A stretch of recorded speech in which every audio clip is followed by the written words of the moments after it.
one bull does not do everything. So I am looking on the maternal side, looking for a bull with fertility, milk, and a docile, good carcass weight confirmation and is easy calving.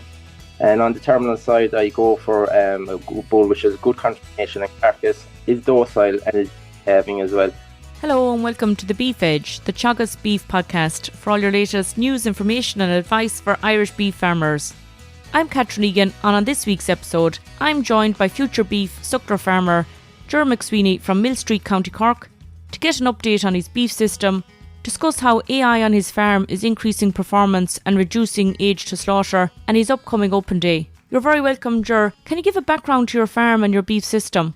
Our system here is suckler to beef here, and we finish bulls under 16 months and we finish heifers under 21 months. We are farming over 31 hectares here, and our highest point of the farm is over 900 feet above sea level. Originally, we had suckling to weaning here was our system. And then about 5 or 6 years ago, to suckling to finishing. We're using 100% AI here at the farm, mainly to improve in genetics, both in our terminal traits here for our cows. It's been a difficult few months. How are you managing grass on the farm at the moment, Ger? Yeah, the last couple of months have been difficult. Grass management has been difficult at times, especially silage making. Grass growth is good, and it continues to be good. The soil conditions, just a little bit tender at the moment. Hopefully it will dry up. We housed our finishing heifers, which coincided with our herb test here the first week in August, and they have stayed in since, and they're on the finishing diet now at the moment of around 5-6 kilos of finishing ration. But the cows and calves are doing well out on grassland at the moment. And what weight are those heifers now that have been housed, and when do you plan to get them finished? They're averaging 580 kilos at the moment. They're doing about 1.2 kilos a day.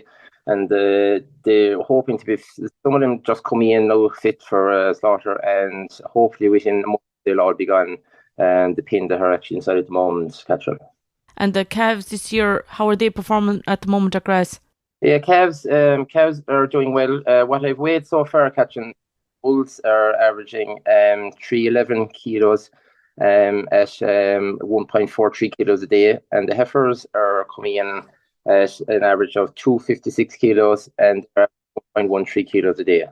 That's very good, and I suppose weaning will be taking place in the coming weeks. How do you go about weaning on your farm? Yeah, weaning is a very stressful time for calves, weaning, and we prior to weaning, maybe the last month, calves have been creep grazing ahead of the cows under the wire, so they get the best of grass. And then around the 1st of September, we introduce a bit of meal to the calves, just to get used to the eating ration. And this coincides with our vaccination program as well, which starts on the first week of September. We vaccinate for RSV, PI3 and anemia. Then 4 weeks later, they get a booster for this against pneumonia. And basically then a week before they get weaned, we put nose pads on calves to break the bonds between the calf and the cow. This is I tried it last year, my first year, and I was very happy with it. And there's very little stress on the calves, and because they're on about a kilo of ration a day, the bond is broken, and when you separate the cows and calves, and the calves have no bother going back out to grass again. And this kind of coincides with very welfare scheme as well, which was introduced this year. You mentioned earlier you're using 100% AI. What sires are you using, or how have you changed sires since you moved from a weaning system to finishing system? Yeah, when I was using my weaning system, I would have just used the stockboard, production stockboard. But since I went AI, I thought there was a huge benefit to actually going into AI, because you're basically introducing higher genetics into the herd in both maternal and on the terminal side as well. For me, one bull does not do everything. So I am looking on the maternal side, looking for a bull with fertility, milk, and a docile, good carcass weight confirmation and is easy calving. And on the terminal side, I go for a bull which has good confirmation and carcass, is docile and is calving as well. And I can match a bull to a cow. Cow is different, and there's a huge selection of bulls on the AI at the moment, so that's why I tapped into that market. And you're finding you're compromising on the bulls from a replacement index point of view that are being brought on to finish? Completely. The replacement index in my herd is increasing every year because they're using a more maternal bull for the cows. I want replacements off of. For the cows I don't want replacements off of, so I'm using more terminal bull. Yes. When I'm looking for maternal bull, I would also be looking at their terminal traits as well, because there's a chance it will be a bull, and when you get a bull, you want a bull that finish out well as well on the maternal traits. This year, I've gone for a sex semen, a female sex semen. This year is my first year doing it, trying it out on the farm, and this would just give me a little bit more chance of getting the female replacements rather than the male. And how has conception rates been for breeding season this year? Conception rates for the sex semen are around 50%, which I was very happy with for my first year. The conception rates were difficult at the start of the year because the weather in April went very, it was cold. The cows were coming in and they were going back out. A spell there for about 2 to 3 weeks where there was a high repeat rate, but after that things settled down very well. And in the coming weeks, how are you building grass on the farm before closing up? Yeah, that's a big priority at the moment, is to get grass covers up. Basically, all the second cut silage is in at the moment. The rotation is after slowing down.